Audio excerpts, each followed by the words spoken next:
Tiziana exclusive.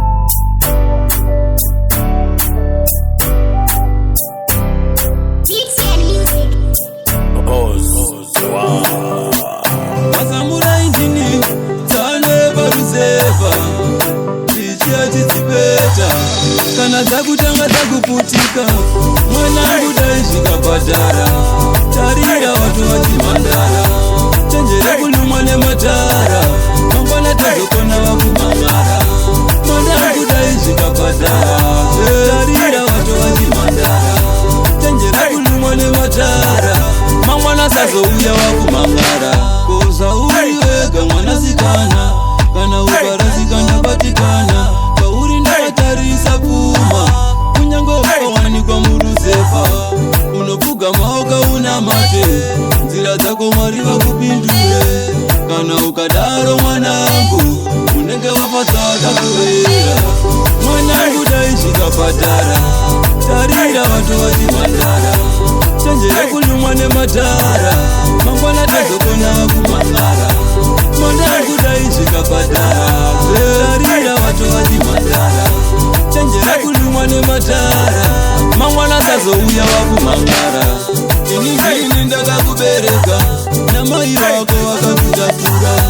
Na nyumanzi wachingo shampa Mambwana yako iwe ridadise Tomina mozi angazi sako Tapota iyo msakikanganwe Atisiwine kufamba kwenguwa Uchengete wanamai wako Mwanangu daishika patara Tarira watu wachimandara Chenjere kulumwa ne matara Mambwana tazokona wakumangara Mwanangu daishika patara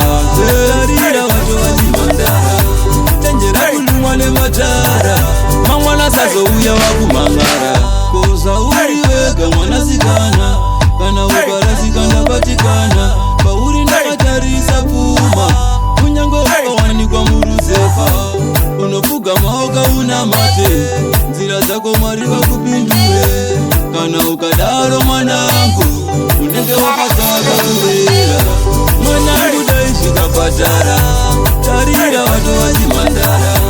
Chenjere kulumwa ne matara Mambwana tazokona wakumangara Mwanangu daishika patara Tarira watu wachimandara Chenjere kulumwa ne matara Mambwana sazo uya wakumangara Inindini ndaka kubereka Na mai wako wakakutakura Na nyumanzi wachingo shampa Mambwana yako iwe idadisi